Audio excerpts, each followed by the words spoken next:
For one reason or another, I'm quite fond of the Momodora series of indie games. In fact, Reverie Under the Moonlight, the fourth entry, is legit one of my favorite games. And with the fifth and final entry, Moonlit Farewell, nearing its release, I thought it'd be fun to revisit every title in the series, to observe how it and the lead developer, a Brazilian indie dev who goes by the handle of Ardeen, evolved and grew with each new entry. What I didn't expect to find was just how much of this series' development history we'd be able to take a direct look at. In this first video, we'll go through Momodora 1 in its entirety, and then we'll take a look at the cancelled prototype that led to its release. The first Momodora game came out on August 8, 2010 on the TigSource forums, which we'll talk a little bit about later. These days, the game can be downloaded off of itch.io. Two older builds, versions 0.11 and 0.15, came out prior to the full release on June 27th and July 7th respectively that same year. At least, that's what the Momodora Wikia says. I searched online to verify these claims, and it took me down a rabbit hole I wasn't expecting to find. The Independent Game Source, or TigSource, is a blog, and is self-described as a community of independent game players and creators.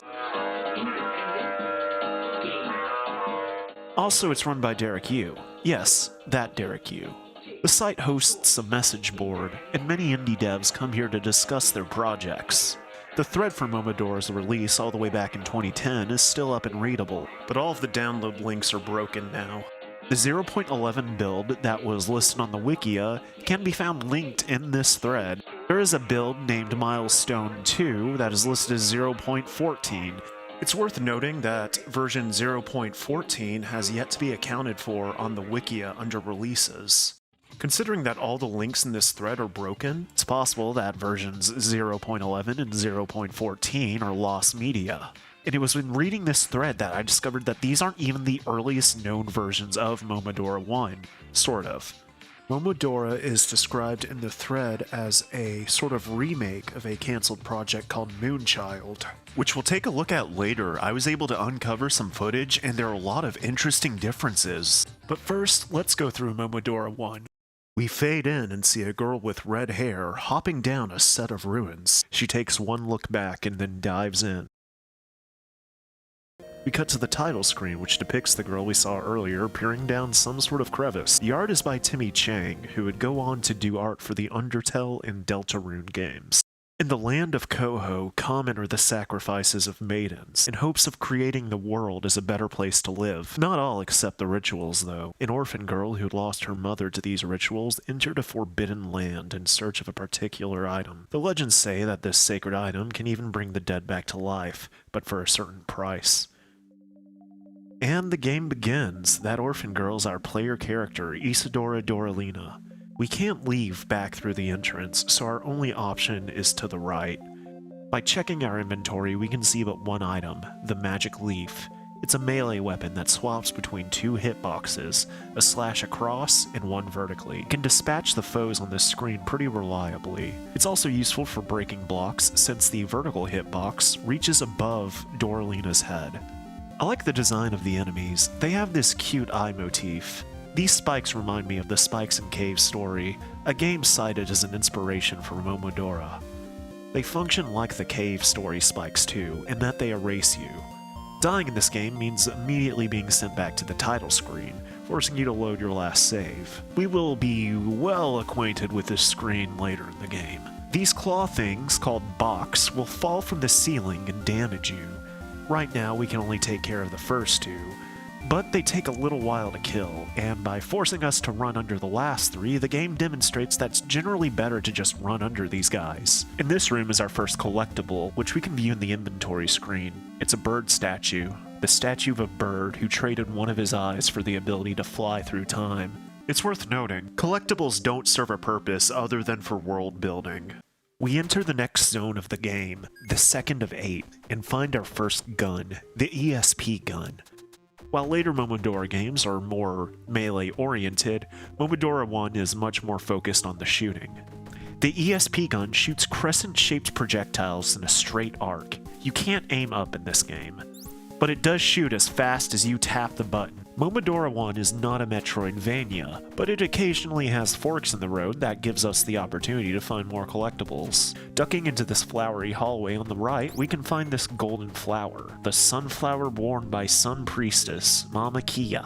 This could be a reference to the figure of the same name in Incan mythology. It should be noted that in the Incan religion, she is the moon goddess, whereas the version here in Momodora is evidently the Sun Priestess.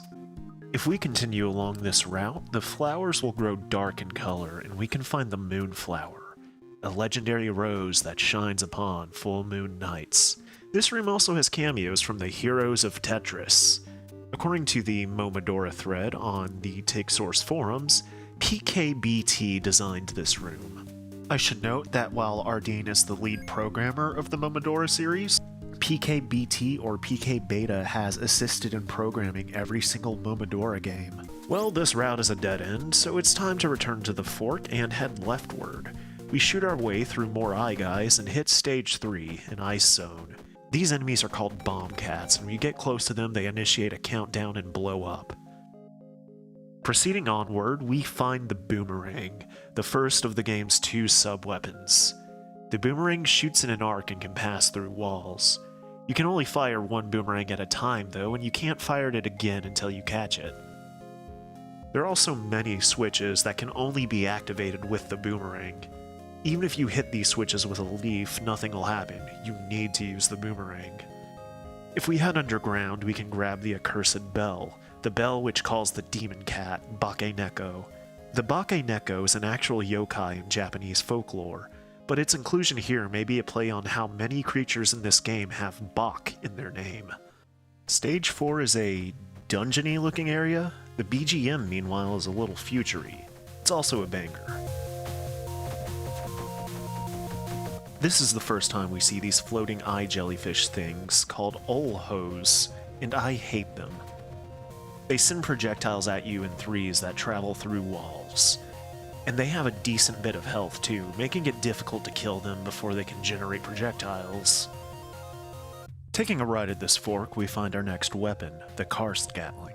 It's a submachine gun. The bullets are weaker than those of the ESP gun, but the bullets come out fast enough that's not much of an issue. Continuing along this path will bring us to the hairpin, a type of hairpin worn by the holy maidens of the Eos tribe. I'm not sure the Eos tribe is ever mentioned again in any of the other Momodora games. This route is another dead end, so we return to the fork and take the left path. There's an item hidden in this wall, a shell fruit. Long ago, 1,000 of them fell from the sky, unbelievably delicious, despite the odd shape. Not sure if this item is referencing anything, but this item is brought up again in Momodora 3. Stage 5 is a sort of mechanical-looking area. It introduces these fellows with fans attached to their heads called Ventman, or Ventmen, plurally. They shoot bubbles at you. The bubbles won't damage you, but they will push you back. The cult single-action army. The greatest handgun ever made. Enjoy its destructive power.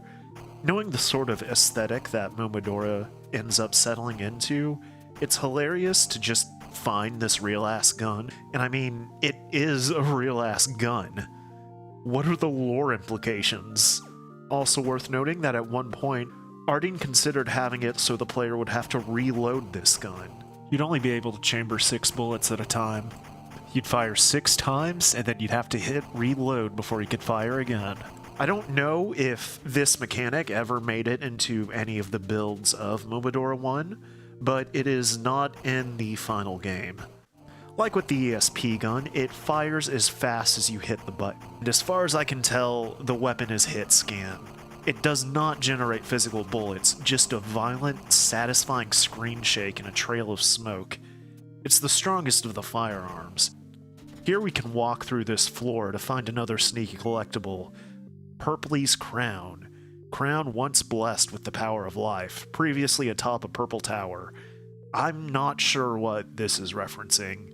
I assume it's gotta be something. Given this game was closely tied not only to the TigSource forums, but the TigSource IRC according to the credits, I would not be surprised if there were a lot of in-jokes in those communities that made it into these games.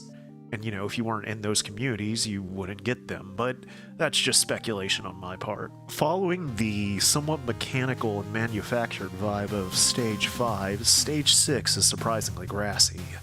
It introduces these blocks with a symbol of a clock on them that disappear after a brief moment once they've been touched by the player. At the end of this first room is our second and final sub-weapon. But try not to fall, there's no way back up but to die. The shield sub-weapon generates 4 shields that spin around Isadora. They damage enemies but disappear individually if they make contact with enemies or projectiles. Also, the meter at the top left lowers when the shield item is used. As long as you have more than about a third of your meter, you'll be able to summon shields, and your meter recharges faster than really you can get rid of your shields. With that being said, you can't replenish any missing shields until they're all gone. You're gonna always want to have these things out. Here's a bridge composed of those disappearing clock blocks. Beneath it is a pit of spikes that will kill us, but there is a suspicious set of spikes here with no solid ground beneath. These spikes are safe, and dropping down will bring us into a secret room. Here we can find a squid hat, parentheses Ika, an absolutely cute white hat from the depths of a pixelated ocean. It's a reference to Ika-chan, a game released in 2000 by Daisuke Amaya. You might know him better as Pixel, the developer of Cave Story. There are also 2 NPCs in this room, a dog with a hat named Vodka and some sort of demon lady named Yoki. When we talk to Yoki, she says, "You haven't seen a witch with a large green hat or a tiny robo-bunny, have you? If you see them, tell them you never saw me." I'm not familiar with Vodka's history, but Yoki is based on an original character by Timmy Chang that she's been using since 2006. I assume the witch with a green hat and the tiny robo-bunny are also Timmy Chang characters. We climb back out of the secret spike pit and manage to avoid dying. Good job. Here we find a message. Are you familiar with the Konami code? As gamers, I think we can all agree the Konami code is in our genetic code. So reaching deep within ourselves, we enter that shit and get another collectible, the Pause Fairy. A fairy that only appears in the pause screen. She is known for her useless advices. There's another sneaky item in this room. It's a time egg. Delicious egg if fried, but some prefer to use it as a time machine. It's a reference to a key item of the same name in Chrono Trigger. Nearby is Stage 7. We're nearing the home stretch. At the end of the first room is our final weapon, the Chaser Bazooka. It shoots homing rockets. They don't do a ton of damage, but they do shoot as fast as you can fire the button, and since the missiles track enemies, not being able to aim up is no longer a problem. Taking the route to the left and meticulously clearing our way to the top of the room, we find the White Mask. A plain white mask. Somehow you feel a strange aura from it. No idea what this is, but surely nothing bad would happen from us taking it. Since this is another dead end, we go back to where we came, and this time take the bottom route. We can slowly take this Dokor out from behind the wall with the shield sub-weapon. We'll want to do so since these guys shoot projectiles that follow you through walls. And we've already got enough to deal with over this spike pit. A love letter? Who might have sent it? And how the hell did it get down here? And who is it even for? And here is the final save room. Once we go down this pit, we're on our way to the end of the game, and there's no turning back. But first, there are some breakable blocks we can clear to get the Traveler's Journal, the adventure log and memory journal of a traveler. This is the final item that we can find, but we still have an empty slot in our inventory. If you check Momodora's game files, there is a folder named Doll with a TXT file named Press F12 3 times. Hit the F12 key thrice in game to get the final item. The 2-year-old doll. A very stupid doll. Some idiot must have made it. That's not me, that's the description in the game. Welcome to Stage 8, Hell. The real Momodora 1 begins here. Skeletons hang from the ceiling, Uboa is in the walls, flying freaks appear out of nowhere and try to take up the same space as you, killing you before you even realize what's happening. Those guys are called Panics, by the way, and that's a pretty apt name for them. When the Panics appear, the screen shakes a bit, and you'll see some smoke coming off the surface they'll emerge from.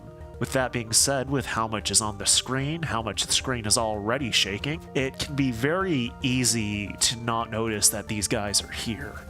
I think a sound cue, in addition to these visual cues, would have been helpful in alerting the player of their presence. This stage really tested my patience. There's a particular bit here that kept sending me back to the last save. There's a little clock block bridge here that opens up to a set of spikes, and just as you cross it, a handful of panics come down. If you stand there, you risk them flying into you. You can't just walk back, of course, because you'll fall into the spikes, but jumping over the pit can be tricky given how close you are to the ceiling. Repeatedly dying here and getting sent back to the start of the stage, that time really adds up. I can only slowly defeat this pillar with rockets so many times before it starts to tilt me. I really want another checkpoint somewhere here. Joe Gribbs from the TIG Source thread had a similar sentiment, posting, "I'm having a lot of trouble with this game. I understand that the checkpoints are meant to bookend the various sections of the game, but they are too few and far between." Ardeen actually replied to this. A lot of people say that, but it's just the way I want it to be. It's not supposed to be an easy game. Which, I mean, fair enough. A game being challenging without being frustrating can be a tough act to balance, and I think Stage 8 unfortunately stumbles a bit. Momodora 1's real short though, and I don't think it's enough to ruin the experience. With that being said, after so many attempts I had a breakthrough. There was a mistake in how I'd been approaching this game that was making it way harder for me than it really needed to be. I'd been relying on the rockets because it seemed like the safest option, but they don't do a lot of damage and thus have a long time to kill. The missiles are too slow to reliably take out the panics before they reach you. But look at how narrow this area is. We don't need rockets. It's time for the greatest handgun ever made to make a return. That was the key. Knowing when to switch between the Colt single-action army and the Chaser bazooka. Can you just jump and shoot to take it out? Use the Colt. Is the enemy positioned at a bizarre angle? Stand your ground and wear them down with the Chaser missiles. Finally, we make it to a healing crystal, topping off our health. Beyond this entryway is the end of the game. We don't get a save here, but I'm sure we'll be fine. Good job. Anyway, we make it to the healing crystal, top off our health, enter the boss room, and are greeted by the underworld queen, Lamia. So a mere human like you has made this far into this forbidden place. You dare come down here believing in a stupid legend about falling death? Those who seek ways to full death will only meet eternal doom themselves. I've been waiting for someone like you for a long time. Let's have some fun. Lamia whips out a leaf just like the one we wield. That's actually a hint of how to beat her. You can't hit her with projectiles. The Chaser missiles won't even follow her. Instead, you need to pull a Ganondorf and tennis around a giant orb that she'll try to bring down on you. The orb blinking is smart because it signifies that it's an object of importance, I feel. If it was just, like, purple or something, I probably wouldn't think to interact with it. Lamia also flies across the screen, dropping these block things called box. Yeah, they share a name with the claw guys, it seems. A pillar of box will then rise from the ground where you're standing, so be sure to move out of the way.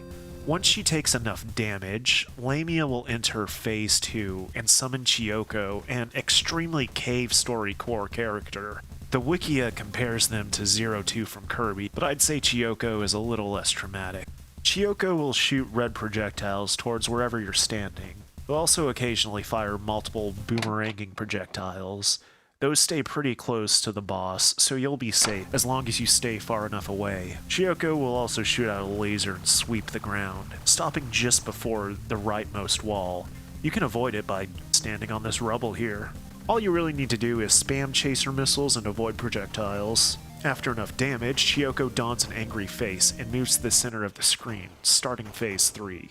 Now lasers generate projectiles that roll across the ground. In the run you're currently watching, I ran to the left side as this phase began, and it ends up making the fight way harder than it needs to be. You'll end up having to jump all over the place, avoiding projectiles on the ground and in the air. I did another playthrough to see if you could beat the final boss without the chaser missiles, and it turns out that you absolutely can. If instead of running to the left like I did, you just stay on the right side of the stage, the rolling projectiles won't be able to reach you as long as you stand on that rubble that was protecting you from the laser earlier. This phase is actually easier than the previous, because Chiyoko doesn't even move around. You're just standing there and shooting, as you have been. The key to this fight is to just not leave this spot. Anyway, the creature finally explodes, and Lamia reemerges. Yeah, the will to see your mother that strong? Fine, but you'll regret your decision. Hee ha ha. And finally, Isadora's mother appears, but only in this hologram sort of form. I would just say her mother's ghost, but there's something kind of digital about the way that she phases in and out here. My daughter, what you have done for your mother is really admirable, but unfortunately, I can't come back to life. I was chosen as one of the holy sacrifices for an eventual recreation of this world. We can't disobey the will of the gods. It had to be done, and nothing can change that back. I'm sorry. I understand the pain you've been through. Please accept this as a last gift from your mother. I love you. The reunion with Mom is brief, her mother using what power she's capable of to safely warp Isadora out of this place. Isadora is left seemingly unconscious back on the first screen we saw in this game. And cue the credits. I feel like the first Momodora is ultimately about futility. It's a game designed to be hard, and after so many tries, after reaching the depths of the underworld and challenging the gods themselves, the gods just look down upon you and reject your request. They don't even give you a very satisfying answer as to why. Why does the world need to be reset? What does that even mean for those living in it? Why does it require the sacrifice of maidens? When is this reset even supposed to happen? These sacrifices have been occurring for a long time, and for how much longer must they go on, and how many more people need to die? Who or what even are the gods? Based on Momodora 1, the impression I get of this world's gods is one of ambivalence, and based on what we see in Momodora 2, I'd go as far as to say they might even be a bit spiteful. The extent of which we see retroactively explains Lamia, potentially. Given Lamia's leaf, I think she was once a human priestess, and I wonder if some of the items we find, such as that traveler's journal, belonged to her at one point. I don't think she's one among the gods, but more so a servant for them. Momodora 1 doesn't have a lot of story to really work with. Personally, I think it's safe to say it is more gameplay oriented. And how is it as a game? Is it worth playing today? It's very clearly an amateur project, but with that being said, it's alright. It doesn't have native controller support, so you'll have to use a program like Joy-to-Key if you want to play it on anything other than a keyboard. But for what it is, it's okay. I wouldn't say you have to go out of your way to play it.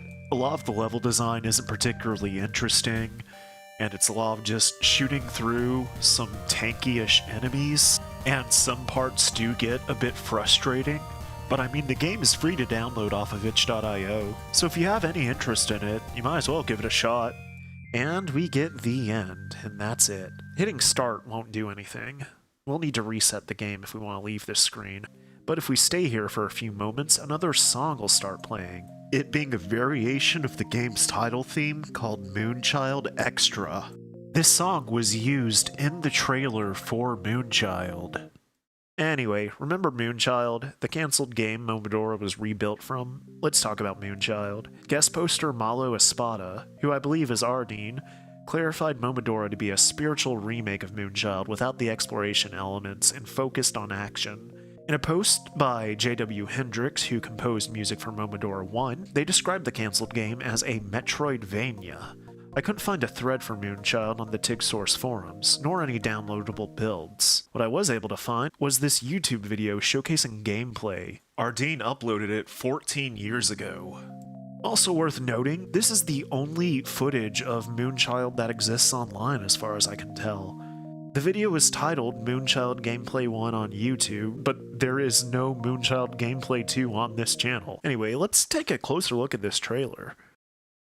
You can see at the top right, there is slots for both a primary and secondary weapon. The heart counter says 22.22, which I think is just signifying 22 out of 22 max health. And you can see the player grabbing hearts here as they evidently punch through these walls with some sort of fist weapon, and the counter goes up to from 14 to 15 and then to 16, so...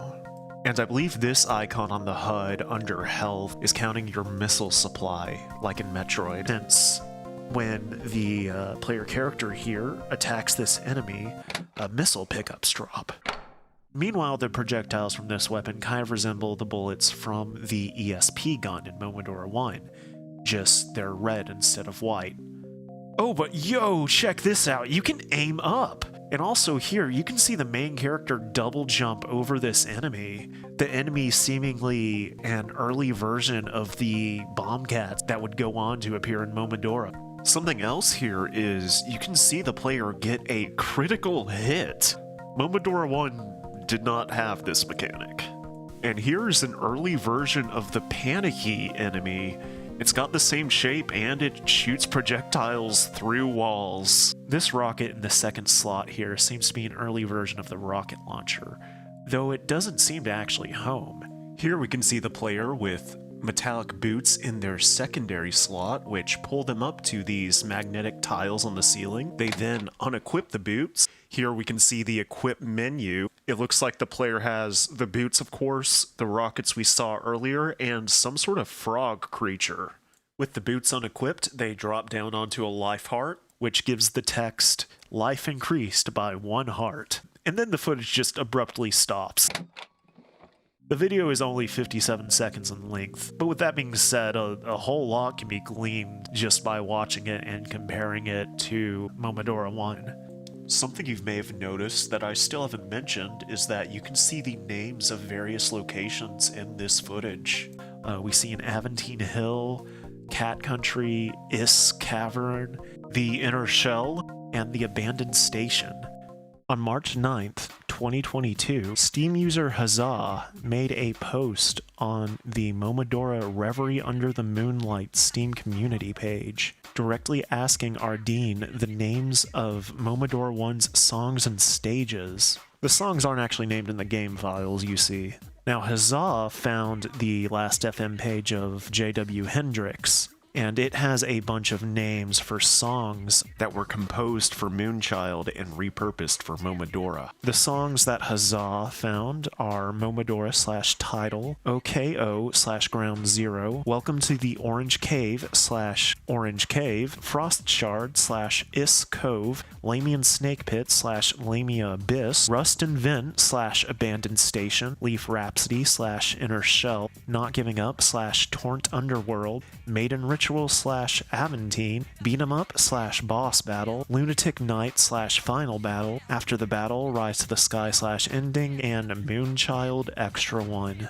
You probably noticed that some of these names match the locations we saw in Moonchild. It can be further extrapolated that the other names we see here could correlate to areas in Moonchild that did not appear in that gameplay footage. And Ardeen actually replied to this post the following day. Ardeen said, "Hey there, those are more or less the song names. However, they are from a sort of unreleased version of Momodora 1. I think it's safe to assume that Ardeen is referring to Moonchild. For example, there's no Orange Cave area in Momodora 1, but it existed in an earlier version in development when the game was rather different." Something I respect Ardeen for is he is constantly engaged with the community for his games on Steam. Even years after their releases, he is still answering questions. And thanks to this, we'll be able to acquire more insights on the development of the Momodora series as we go forward with these videos. The next video will cover Momodora 2, and maybe more. Or maybe not. We'll see. With that being said, I want to thank you for making it this far in the video. If you enjoyed it, please consider liking, subscribing, and leaving a comment. It really does mean the most. This has been Eidolon Ghost, and I'll catch you later.